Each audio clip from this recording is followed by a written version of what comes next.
Welcome to the 7th episode of VSTML 2018 Recaps from Reality TV Warriors. My name is Michael Harmstone, and joining me for our 300th episode together is the Canadian who is always left holding the ribbon at any event he attends, Logan Saunders. Good afternoon. Good afternoon. So yeah, 300 episodes together. You'd be out for murder in less. Yeah, I guess, some people do get released on good behavior for murder in less time than how long we've been podcasting for. It only feels like it should still be in the 200s. Yeah. Mainly because it kind of is when we're recording this. It's like when Simpsons had their 300th episode, because their 300th episode was the one with Homer Simpson and Tony Hawk in a skateboarding competition. And then Marge is like, man, I can't count how many times Homer has gotten himself into a situation like this. And then Lisa has one of those counters, and then she clicks and she's like, oh, it's 300, Mom. And then Marge is like, oh, could have sworn it was 297. But yeah, we hit 300 over the course of what? 7 and a bit years? 7 and a bit, yeah, I was about to say. Not quite 8 years, but close. This comes out second week of August, I think. So yeah, just a smidge over 7.5 years. My God. So, previously, Ruben and Jan had a near miss when transporting the worldly possessions of Georgians across a town. Stine went missing in an abandoned hotel before they tried to stop their screens being shown at the execution. Only Simona had to see her screen, but it was green, meaning all 5 of them were safe, and through to episode 7. I love this episode. I'd forgotten how good this episode is. It might actually be my favourite of the 7 so far. It's a really funny episode. Yeah. Especially being forced to run back to restart your time every 3 minutes. I was chatting to Bindles about this yesterday because obviously he's joining us for the next episode, spoilers. And he's like, why didn't I pick episode 7? I watched the previously segment and was like, oh, that's a really good episode. I should have picked that one. It's like, but you didn't. You chose episode 8. It's your own fault. Actually, it's funny because while I was watching this episode, like, did Bindley choose to podcast with us for this episode or the next one? Because I feel like he would like this episode more. Yeah, no, he picked badly. He picked next episode, so he's joining us for that one. But it's just me and Dee for episode 7, much to his irritation, because I think I said this on our podcast group chat as well. This is a really good episode. It holds up. This is one of my favourite Mole episodes for a while that we've had to watch, I think. I think the bridge painting challenge is one of the funnest challenges, or the most fun I've seen contestants genuinely have on any competitive reality show in a very long time. It's a very Belgian scene, that one. It's a very Belgian challenge generally, just the vibe, because everyone seems to actually enjoy what they're doing and actually be having fun, which isn't something you can always say on Vidum. Sometimes Vidum is a little bit too serious. Yeah, Venom gets a bit dark at times, or it gets taps into that misery a bit more. But here, the contestants are having fun. They get the locals involved, and of course, they get the mayor involved, who does not understand a single thing Art is saying. Nope. And he doesn't speak that much English, so it's funny if you see the subtitles for the episode. The person who's doing the subtitles just writes in brackets, "I think he's happy." So Art says that Simona was the only one to see her screen last episode. He's still in Scaltubo on day 12. He says Olcay goes straight for the goal. A bond with her is a bond with a boss. Stine looks at the assignments differently and can sometimes be a bit confused. Simona trusts herself because she's convinced of her mole, the friendly, kind Ruben. He's always calm, but his brain is working overtime in the assignments. He prefers a bond regardless of the situation, finding one in Jan, who is always eager for an assignment. 3 women are left, 2 men, and 1 mole. And the episode title is Appearance Caster or Spotlight. Oh, like the Oscar winner. Yeah, they actually put a space between the 2 words, hence why I said Appearance Caster as well, because I did have to Google Translate it. But apparently if you smush them together, it is Spotlight. Just like the Oscar winner. Simona says at breakfast she was the only one who had to see her screen and it was green, which helps her be convinced that she's on the right track. Come back to that very soon. At breakfast, Jan tries to get everyone to share information on who they suspect. Simona says she won't share, but she will trade information. She always has to get something back from someone she's helping. Olcay agrees with that opinion. Simona also claims they're all bondless. Jan disagrees in confessional, even though he doesn't trust Ruben. He also says Stine and Olcay still talk, so nobody's truly bondless, except for Simona. Yeah, because Jan says, I have a bond with both Olcay and Ruben. And Olcay has a bond with Stine, so Simona's really by herself on this.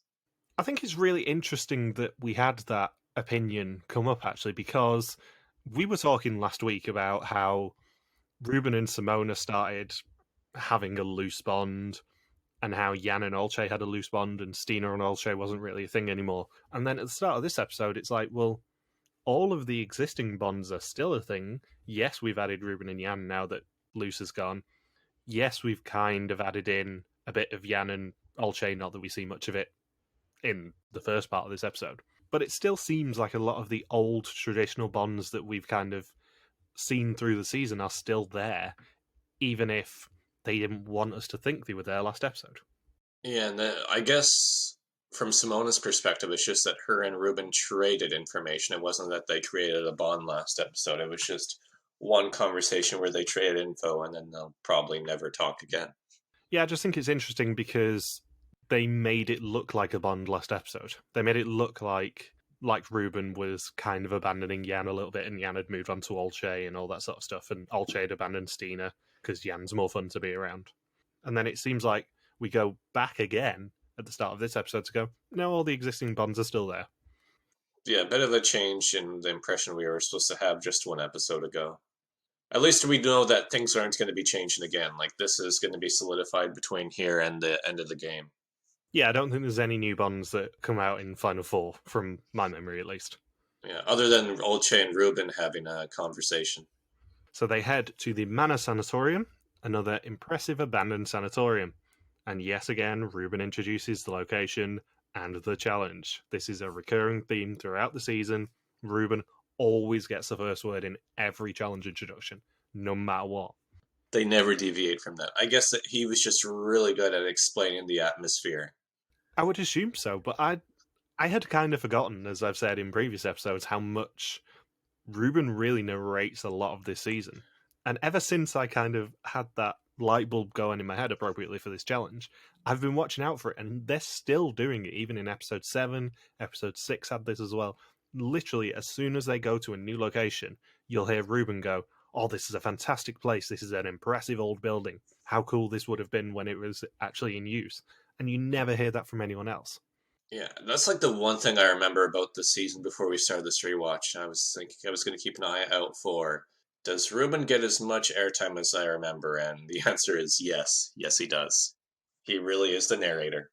I mean, I remember a little bit about the next episode, and Ruben gets a lot of airtime in the next episode. Next episode is the one with, is it Toothpick in a wetsuit he describes himself as? Oh, I forgot about that, but that sounds right. Because he makes fun of his own cardio here in this challenge where he says, I'm not designed for running and running. I'm a musician. I don't have the best cardio. Oh, God. I think Ruben would be a very fun person to talk to, I'll be honest. He is a kindred spirit with me on that.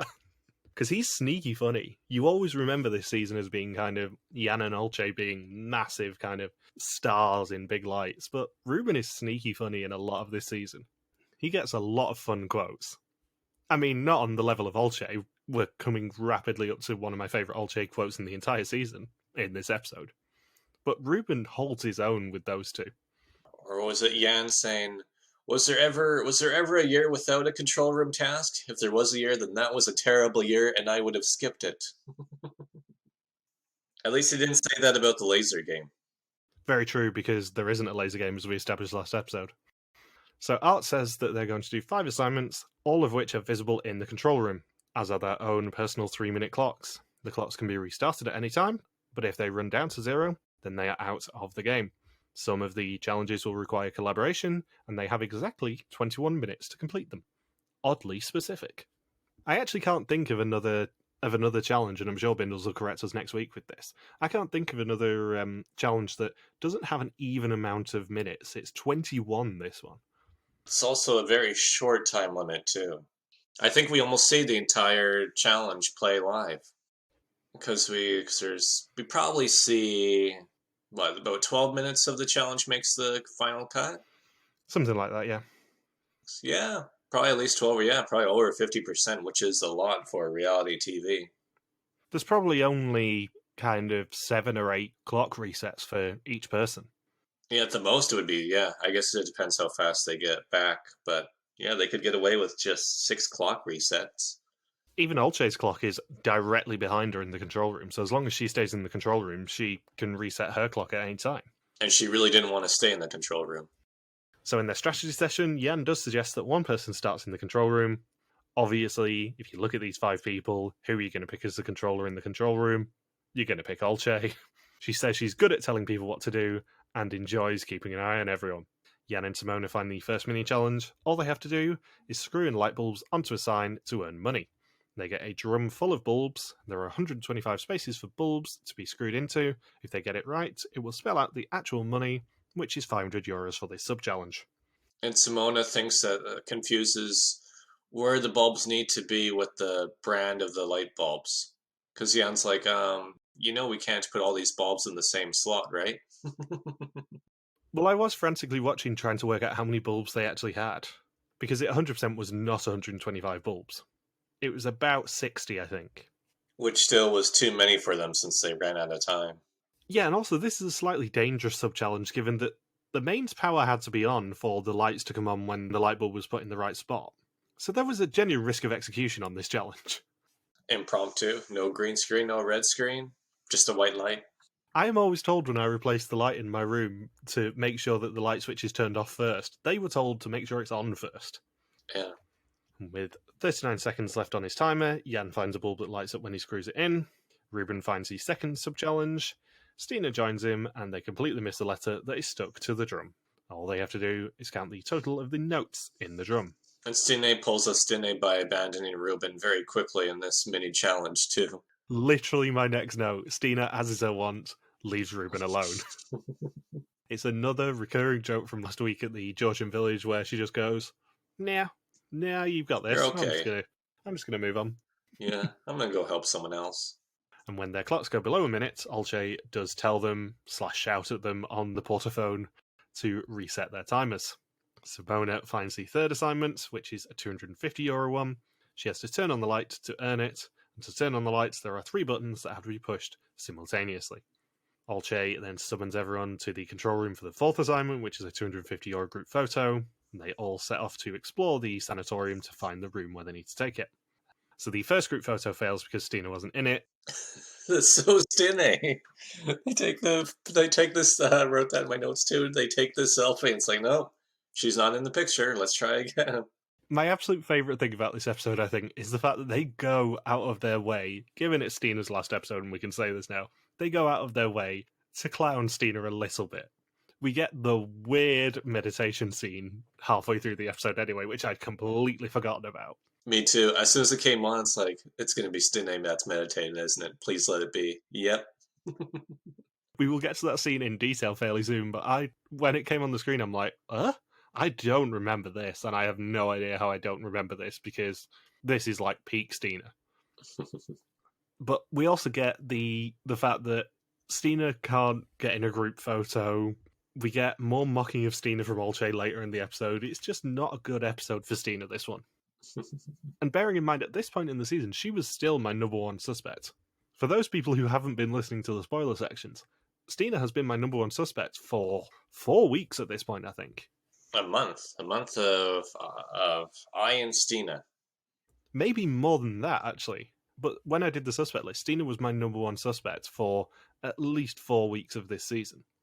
Mainly because she's just kind of inept at times, and they really make her come across as inept. And as we find out by the end of this episode, no, that's just Stine. She's just a little bit inept. Yeah, you're just really hoping that's some sort of long con. Yeah. I'm really hoping it's kind of manipulative and that she's just playing the older female role rather than just being a little bit stupid. So Yan finds the final mini challenge, which is having to plug extension cords in along a corridor to light up a bulb for €250. And each lead will only fit between 2 sockets. And Stine goes back to check the drum full of cash. She can either go and do 2 challenges badly or get one right, because Ruben did think that the total was €1330 because he didn't think the minus numbers counted. He is wrong. The total in the drum is actually €380. I like how Stine's like, it's either 250 or 350.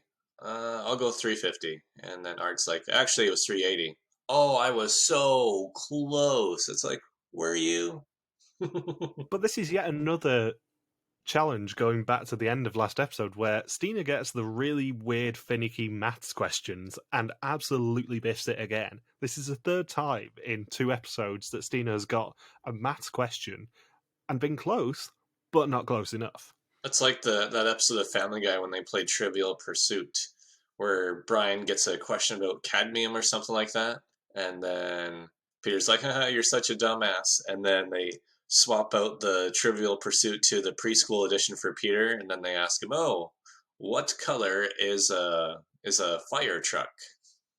So it's just that big difference in difficulty where everyone else gets the easier question and Stine, it's like, come on, let's not completely troll her in her final appearance. Oh, she really gets trolled with some of these maths questions. It's very funny. And it's another kind of sneaky 2-episode running joke, is that we're having the screen turning challenge at the end of last episode, Stina getting all of the hard questions and getting them wrong twice and having to turn 2 of the €500 boards. And then everyone else getting the really, really easy questions or much easier than her.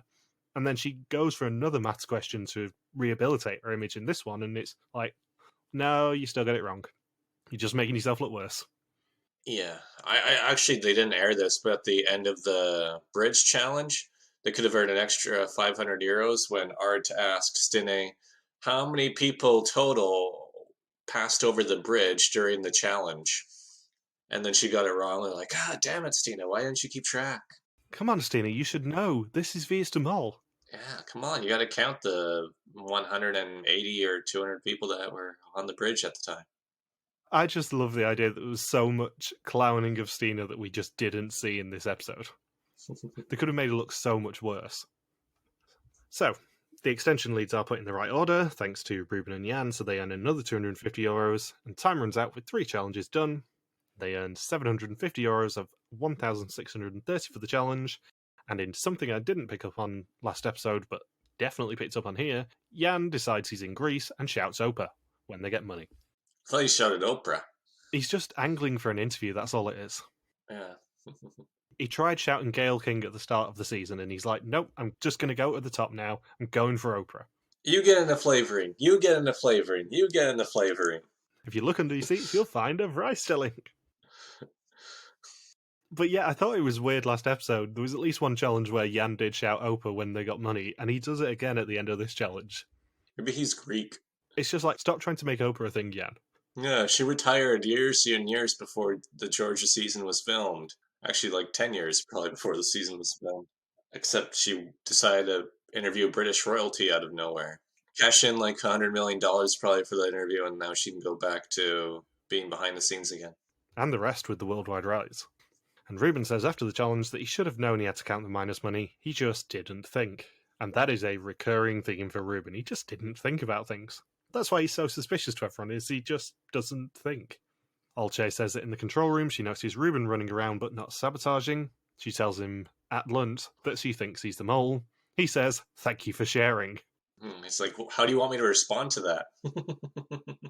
This is such a wonderful scene between Ruben and Olcay that I'd completely forgotten about here, where Olcay just, in her completely direct style, goes, I think you're the mole. You're not going to dissuade me from this. And he's just like, cool, thank you for sharing. Yeah.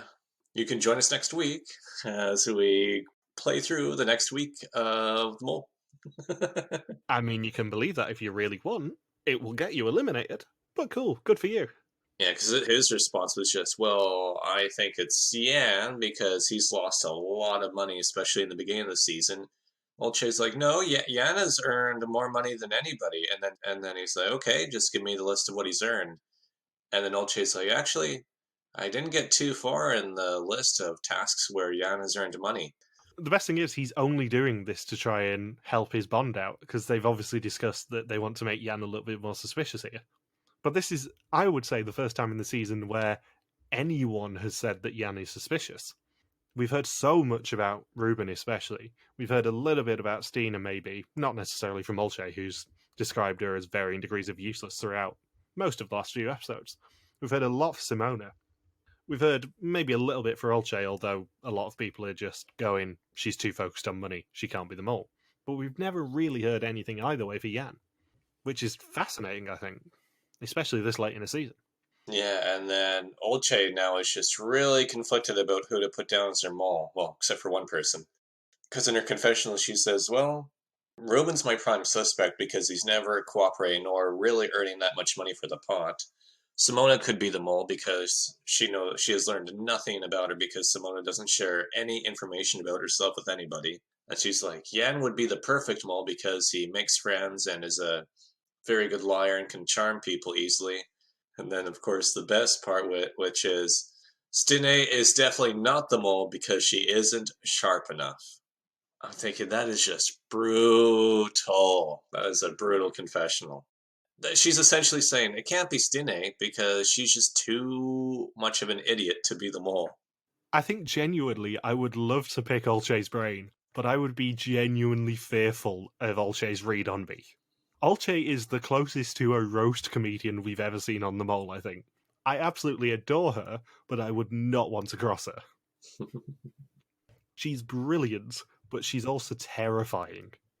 And the best thing is, if we didn't have this bridge challenge, Ruben's grimace during this conversation yet again would have been a contender for the banner, but there is a better one during the bridge challenge that is actually our banner.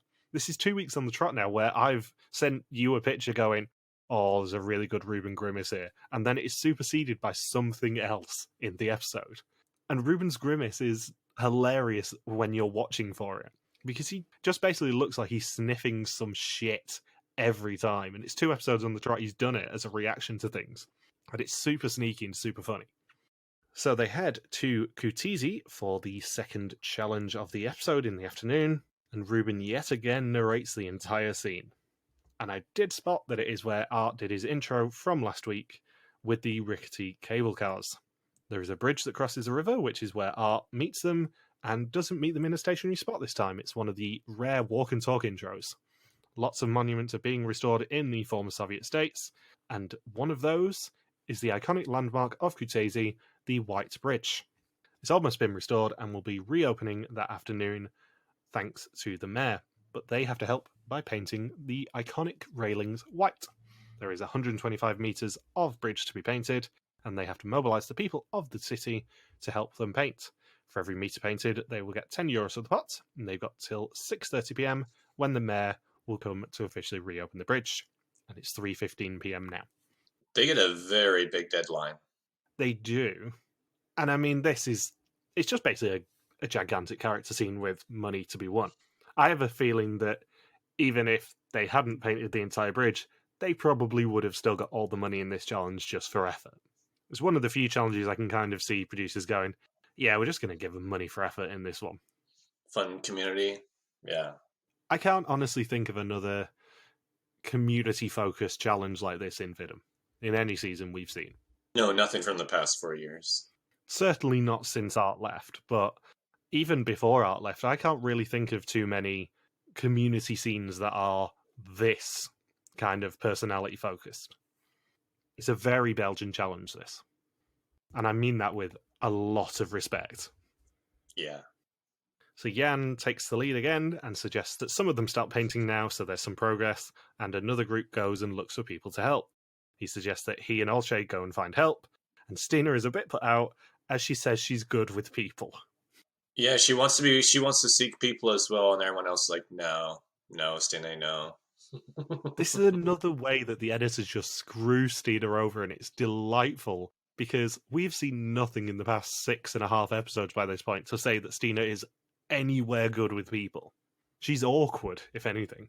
I think of all the people in this final 5 you would want to come up to you in a Georgian city and say, can you help me paint some railings? Stina would be 5th. I think you definitely want to talk to Jan, because as Olcay said earlier, he's very personable, he's good at making friends. I think you'd be intimidated at Olcay and just do whatever she wanted you to do. I think Ruben would be very friendly. I think Simona, on a good day, can be very friendly. I think Stina would just be awkward and uncomfortable to have to talk to. Yeah, awkward. Yeah, awkward was the first word that came to my mind too. It's not to say that Stina is a terrible character, because as I've said over the past 6 episodes, Stina is a brilliant character and one of my favourite older female contestants ever. It's just she is not very well suited to this challenge from what we've seen in the episodes. We certainly didn't get the impression that she would be better than Jan and or Olcay at recruiting Georgians to come and help paint a bridge. I think you want someone fun to be going around the town going, look, there's some weird Dutch people who want your help. I think you want someone like Jan or Olcay rather than someone like Stine. So Ruben is actually the first one we see ignore the instruction and enlist the locals to help them straight away. And Jan and Olcay have 500 lari, which is about 150 euros, to buy things to encourage people to help them with. And Jan goes straight for the route one answer of vodka. They buy the cheapest vodka that they can find in an off-license, and in a supermarket, Jan makes a friend in Maya, who works behind the till in the supermarket. They borrow a table from a cafe, and of course, Jan just assumes that Olcay stole it from the cafe without asking. Yeah, did you steal that table, Olcay? No, I asked. Did you actually ask, or did you ask afterwards? It was kind of an ask afterwards scenario, because I think Olcay was pretty much indicating that she was going to take it no matter what. Yeah, as I've said, you don't say no to Olcay, you just give her what she wants and let her get out your hair. Yeah. It's not worth the repercussions to say no to Olcay Gulson. We've already established that. It's like the same advice they give you if somebody tries to rob you on the streets. Like, just give them whatever you have. Don't try to fight them so you don't get hurt. Yeah, you just give her what she wants and just move on. Possessions have no monetary value, really. It's like, you guys are now going to rejoin the Soviet Union. Oh, okay, we'll do what you want, Olcay. We worked really hard at being a democratic republic, but okay. We'll just give you what you want. It's easier. Yeah, let's bring back the statues of Stalin. Oh, please. Olcay would want statues of herself. Yeah. And in my favourite scene of the entire episode, we get to see Ruben and Jan sample the Georgian vodka. And their reactions are interesting. They certainly enjoy their vodka, shall we say. They drank it straight, and they drank a lot at once. That were some very contorted faces. Yeah, I mean, as you may have seen from our banners over the past 6 weeks, I love Jan, I love Ruben. They are both very good at giving us reactions. Both of them, I think, have had at least 2 banners this season already. Both of them have got this banner because them sampling the vodka and grimacing did make me laugh far, far more than I expected. They're both very, very good at reacting to things. Yeah, those were some very sour faces. And basically all the locals are very willing to help. Sadly, Ruben isn't able to open a paint can, even though he can do it at home. And in a very sneaky, funny editor's joke, Ruben's hair turns whiter and whiter every time he does a confessional, because he gets more and more paint in his hair. And it's something super subtle that if you go back and watch this episode, you spot it. But he gets more and more paint in his hair every single time he does a confessional. And it's very funny. And Olcay experiences a light bit of sexual harassment when she gets a tap on the arse from an old man who wants to know where she's from. Yeah, this scene did not age well. Nothing like a light, friendly challenge in Vidum, Georgia to bring out a Me Too moment. Yeah. And Jan and Olcay just laugh about it afterwards, as if it was nothing. Like she fully expected it to happen. So Olcay and Jan then go out to find a saxophonist to come play on the bridge and serenade all of the locals who are helping. And given that we know that Ruben has musical talent, just find a piano or a keyboard to bring up. It's much easier. Just get Ruben to serenade them. Olcay can carry a table, but I don't know if she can carry a piano. Yeah, but imagine the scene of 4 Dutch people painting and Ruben serenading them with a light bit of Dutch jazz. Or he starts playing Candle in the Wind. And Jan pays him 50 lari to play, but 20 immediately, just in case he runs off, which he does after 2 minutes anyway, and it's the best payday he's ever had. The best 2 minutes ever for him. Well, that's about 15 euros for 2 minutes. That's a pretty good hourly wage. Not a bad gig for a musician. Ruben's got to follow that guy's tips. He's earning himself 450 euros an hour. That's pretty good. I guess he'll survive with that. He'll get to spend time with his family, maybe. Well, it did look like he was playing at a bar of some description, so he gets the money from the bar for playing, and then also the 15 euros just for going up to the bridge for 2 minutes and serenading them. And Jan says his tactic is to try and woo the Georgian women. Once in a while it actually works, and everyone enjoys the challenge. The locals have such pride in their city, and even Olcay dirties herself and paints. And then one of the locals even paints Jan for not helping with painting too. As does Olcay. You can actually spot it at the end of the challenge. Olcay and Jan are both far more painted than we actually saw up to this point in the episode. It's like they had a paint fight after they recruited everybody. They definitely had some sort of paint fight. There was definitely more to that scene than we saw, I think. It's a bit of a contrast. The first challenge, we get to see like 12 out of 21 minutes. Here we get to see 10 minutes of a 3-hour period. And it's all golden minutes as well. It's all brilliant stuff. Who would have thought that a challenge where you actually have to watch paint dry would be so entertaining? And it seems like they finished this challenge with a lot of spare time. Oh yeah, they're definitely enjoying themselves by the end of this. Jan bought a lot of vodka, and a lot of beer, and a lot of wine, and a lot of Coke. They had a blast at this challenge. Probably the most surprising thing is they told everybody, oh, the bridge will reopen, later at 6:30 or 7 o'clock in the evening. But when it's time to do the ribbon cutting ceremony and open the bridge, no one is there. Not that we saw. They might have been on the other side of the camera. You hope so, because it's like, man, so everybody just came in, decided, oh yeah, we'll all help paint this bridge, but they had zero interest in hanging out with the mayor and why there's this gigantic ribbon hanging across the bridge. Maybe the mayor is a giant dick. Maybe they just didn't want to hang around with him for too long. Maybe, I don't know. Well, we have to find out if that guy is still mayor. I can confirm that the mayor of Kutaisi is still the same mayor. And in fact, I have his email address. No way. You have to email him and say, hey, we're doing a podcast about Viasimol. When you did the ribbon cutting ceremony, were there locals there? On this website that I found, he lists his language competencies as Russian fluent, Turkish fluent, English medium. But it also has his computer knowledge, which is Microsoft Word excellent, Excel excellent, and PowerPoint excellent. Oh, we have to ask him if he can make a PowerPoint for us. It genuinely has his home address, his phone number, and his email address on this. They obviously have no security laws in Georgia. I assume it's just a very safe town. How old do you think he was when he filmed it? Well, during the season, late 40s, I would say. He was 37. Oh, he's a young mayor. He is. He was born in 1980. It's actually his birthday next week. Oh, he's the same age as my sister. But yeah, we gotta email him about the task. I'm not letting you email him. This is going to be a very awkward conversation. So slowly but surely, all the local help leaves, leaving just the candidates to finish the painting. The mayor is happy, at least we assume so. They painted all 125 metres, earning them 1,250 of a possible €1,250 for the pot, and Art even gets given the ribbon by the mayor. Now on to, I think, our favourite scene of the entire episode, which is the weird-ass scene of Stine meditating. She says, I see if I can find the truth within me. If I visualize the mole, he might show himself. Spoilers, he doesn't. No, she didn't search far enough inside of herself for the truth. So yeah, they are heading to Borjomi. Art says that the mole let themselves be enthusiastic and relax a little the day before, earning the team €2,000. But once they get to Borjomi, the inevitable will happen and someone will get a red screen. And Art tells them that they are going to make a special train ride to Semi. Along the way, they will have to sort through cardboard boxes, so the green labels are in the green carriage, blue ones in the blue carriage, and the yellow ones in the yellow carriage. There are also the red labels with the names of stations on them. Those have to be delivered to the stations when they stop.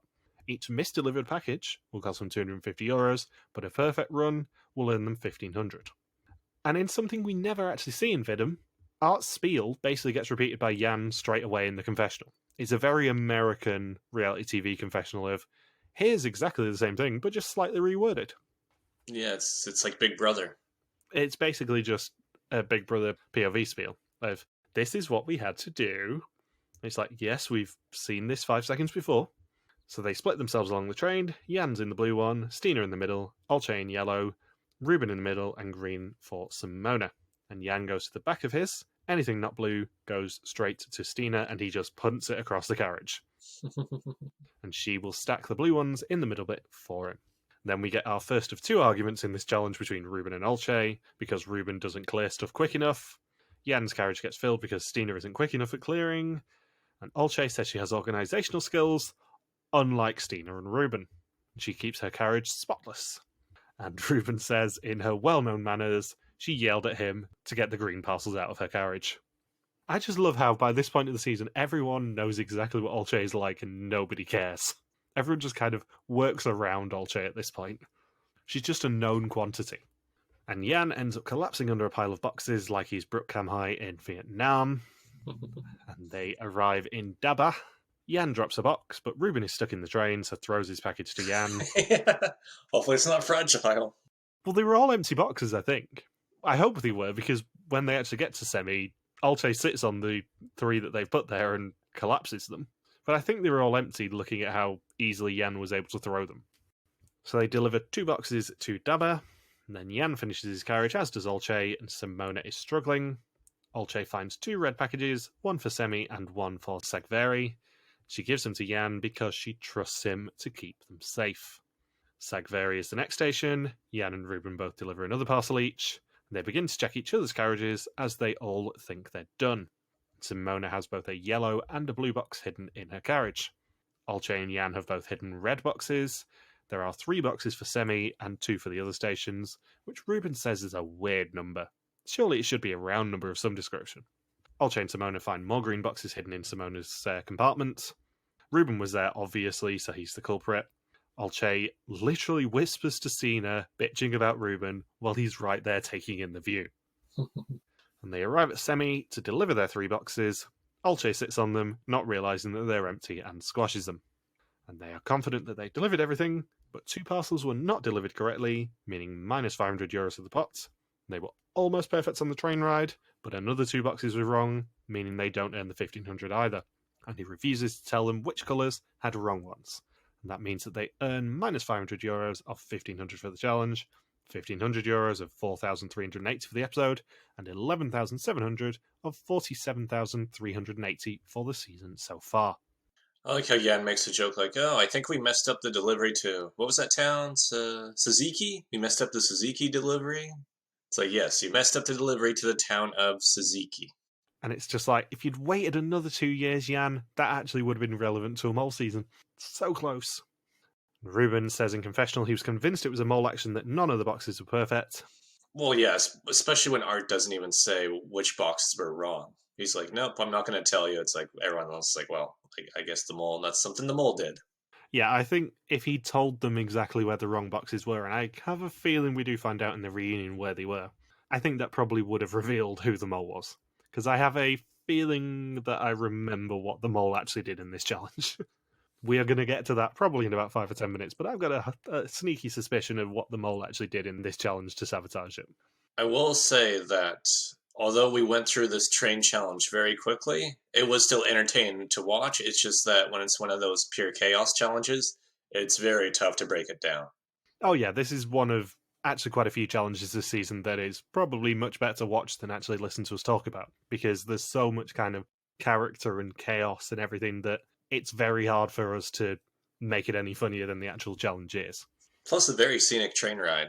Yeah, it's very pretty. I mean, before actually watching this season the first time, would you really have thought of Georgia as being a very pretty location for them to go to? I remember when we originally watched this season, I was thinking, wow, Georgia has to be on my radar for travel now. Well, good mole seasons can make you think that, because you always think of something like Amazing Race being a show that really makes you think, oh, I really need to go there. But if they pick a good location for a mole season, you have that same feeling. Like, I never really wanted to go to Sri Lanka until I saw the Vidum Sri Lanka season. And Sri Lanka looks really pretty. A good mole season will make you think, well, maybe I should go to that location. Or a mole season that uses the location well. Yeah, like, no, I don't have this big, strong feeling to go to the Czech Republic. No, but they didn't really use the Czech Republic that well. Obviously, due to the circumstances, but they didn't even go to Prague, for example. Prague's a very pretty city. I've been there. But in non-COVID times, you would probably have expected them to do at least one episode in Prague, but they had to avoid all the populated settlements and stuff. Yeah, I was just using that as an example of contrast. Whereas Germany, I think, up to the point we're at in Belgium Mole, I think you probably would want to go to Germany after the episodes we've seen so far.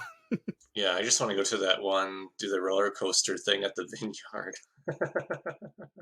So they were all sure that it was perfect, and they checked each other's compartments, and Stina says it was a miraculous mole action. And it is now time for the test. 20 questions on the identity and actions of the mole. Whoever knows least is out of the game, except for the mole who can never go home. And the test happens at the Semi station. Ruben says that it's different now, only 2 people will go before the finale. Simona has always been on his list, she's fanatical, writes everything down and is a little too into the game, but he is beginning to doubt that it's her. Simona says she's known up to now that her heart will start beating and her palms will get sweaty during the test. She's told everyone she's still got a yoke left to unnerve them, but she has absolutely nothing thanks to Stine last week. Jan cannot imagine that Olcay's the mole, she's fanatical, obsessed with money and great at communicating, or she's fooling him, and he's spreading over Simona and Ruben. Not Stine? Surprisingly not, as we're going to find out that was a good instinct from Jan not to suspect Stine at this point. Stine says that it's a matter of who paid most attention during the challenges, spreading isn't an option anymore, and it's the point of the season where you have to go for one person. Talking of only going for one person, Olcay's going 100% on Ruben. If she's out, Ruben isn't the mole. Art demands his pound of flesh at the execution, because Jan didn't have any money on him at the time. Jan gives him the €500 in the smallest bills that he shouldn't have to count right. At least he didn't give him in coins. I just love that kind of dick move of the treasurer going, yeah, we're going to give you €500, but I'm going to do it in the smallest denominations I possibly can, just to make sure that it's really difficult for you. I'll give you €500 in Lari. In 1 Yari notes. Yeah, I'm going to give you absolutely loads of Lari.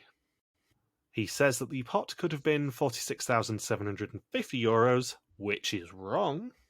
I do like to pull them up on this, but the maximum could have been 47,380 according to the figures we've seen on the episode. They are on 25% of the maximum pot, and the mole is doing very well and is the only person who isn't nervous right now. Everyone else could have reached their final station. And I'm really annoyed he said that, because I was going to use that as a pun for the previously on next week. And now I might have to reconsider that. Jan and the lady in red, also known as Simona, get green screens before Stine gets the red one and is sent home. And as I mentioned earlier, Stine was still my mole at this point, so I was a little bit shocked. And we get confession of Olcay wearing a tiara. Where did the tiara come from? She didn't have that earlier in this episode, did she? Did I just not notice it till now? Oh, please, as if Olcay doesn't travel with the tiara. Yeah. That's her souvenir from each country. Some people buy magnets for every country. Olcay just buys a tiara. Olcay says she will miss her. She was one of the few people who was warm and friendly to her at the start of the season. They're completely different people, which works out well in their friendship. Stine is someone who thinks about deeper stuff, and Olcay helps her care about her appearance.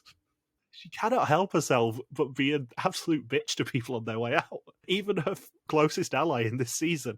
Yeah, she's like a deep thinker and philosophy, and then I just helped her to be some semi-attractive human being. I did my best. I don't know if I succeeded. We only really got a taste of this in episode 2 with the theatre challenge, but I just love the idea that there are so many unaired scenes from this season of Olcay just going, Stine, you're not wearing that out. Seriously. Are you for real, girl? We are going to have to My Fair Lady you at some point. Huge mistake. Huge. Oh, wait, that's Pretty Woman.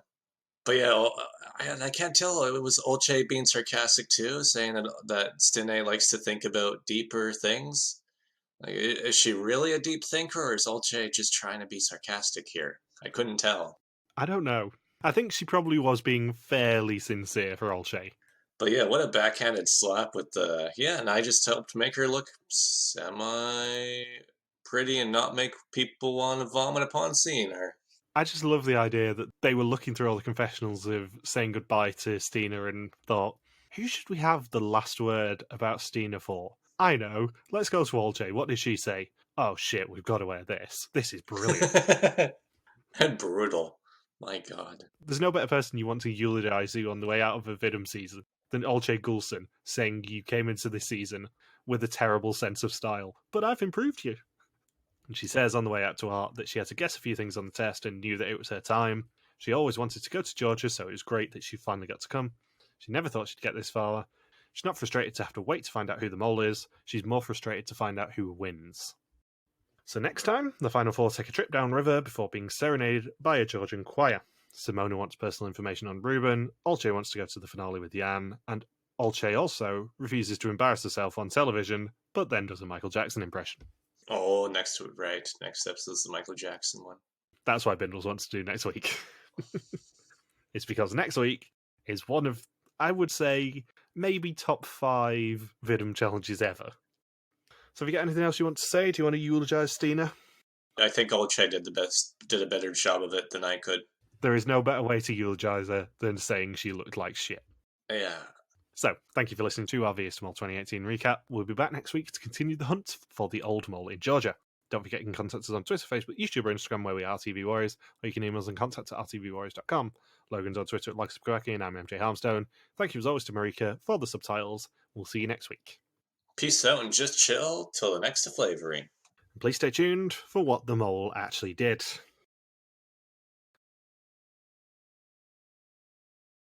So what did the mole do? Do you remember? If I had to guess, Jan unscrewed the light bulbs. I can remember a hidden clue from this episode. There's 2 hidden clues that I can remember from this season, and one of them is in this one. In the train task, the end stop was Semi, which Jan had the box for, and we saw him carrying with the Semi quite visible on it. Semi is an anagram of It's Me. Oh, I completely forgot. I don't pay too much attention to the hidden clues, but that's a pretty clever one. Yeah, that was a hidden clue that I 100% remember is in the reunion. They do draw attention to the fact that Jan was seen quite visibly holding a Semi box, and it's an anagram of It's Me. And I'm going to assume Jan's responsible for the 2 boxes that were not in the correct place. I don't know if I'm right, but I seem to remember he threw them off the train. Oh, yeah, that does sound familiar. I think he threw 2 boxes off the train to make sure they couldn't win it, which is a really fun mole action, but kind of veers onto the side of this is a little bit too producer-induced and they were never going to win this challenge, for me. That there was just no way for the contestants to succeed. Yeah, I have a feeling that he threw 2 of the coloured boxes off and 2 of the station boxes as well. Yeah, well, I mean, his door was completely clogged at the start of the challenge, so I'm guessing he could just do it right then without being noticed. It's like, well, Olcay blocked my door. I guess I'm going to throw these boxes off the balcony, off the back of my cart. From a mole point of view, you want to either be at the very front or the very back of the train. Probably at the very back, but Jan was at the very front. He could literally just walk out to the balcony at the front of the train, throw a box off, and hope nobody saw that there was a box in the bushes or whatever. Yeah, but I mean, the train would be moving so far along, it wouldn't. No one's going to be able to see it. Not if Olcay's clogging his door to where he's like, well, there's no way for anybody to see in, so I guess I'll just take this box and toss it. I mean, there would be no way for anyone to see it. It's like, yep, challenge is over. It's a sneaky sabotage. It just kind of veers onto the side of producer-induced, and we both know how I don't particularly like that sort of sabotage. I do like the sabotage kind of independently. I just don't like the idea that it's a way for the mole to easily tank the challenge without anyone noticing. Surprised he didn't screw more around with... Oh, I think there was something involving the saxophone guy. I don't remember. I want to say that Jan is responsible for the saxophone guy leaving after 2 minutes. I wouldn't be surprised. More importantly, on that challenge, he didn't do any painting. No. That was actually pointed out in the challenge itself. He did no painting. Yeah, he didn't have... They succeeded without him. He did not really contribute, and then some of his... He spent a lot of time trying to drag employees who were running their own shops to help paint, which I'm thinking that's a big waste of time. They can't just leave their store in the middle of the day. The light bulb sub challenge is by far the most time-consuming one as well. But I wouldn't be surprised if, as you said, he did unscrew a few light bulbs and stuff. Well, all that he would have to do is just wait for Simona to have to go restart her clock, and then that's when he could just quickly, no pun intended, screw around with 1 or 2 light bulbs, and boom, they're going to be losing time. He'd have to be wary of Olcay, though. Oh yeah, she's in the control room.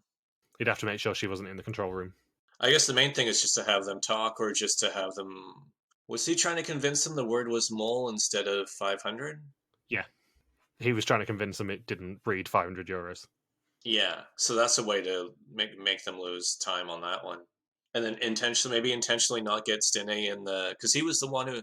That's the thing with Jan, is that they put him in a position of power so many times towards the end of the season.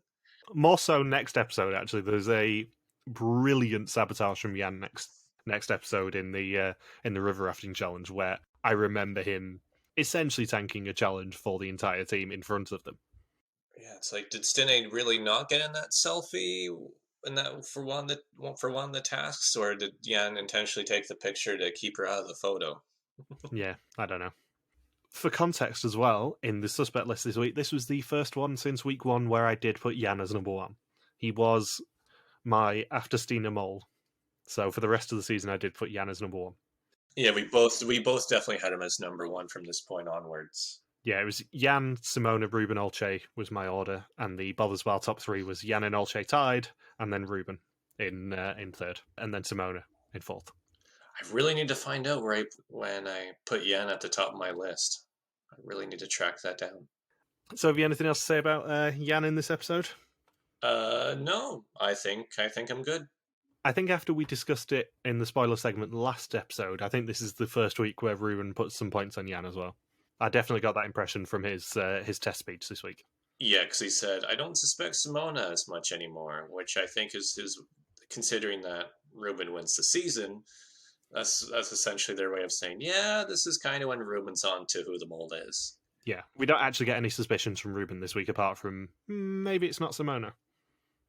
And now we understand why Simona, Olcay, and Stine never changed their mind about who the mole is, because this is the first round where all 3 of them go all in.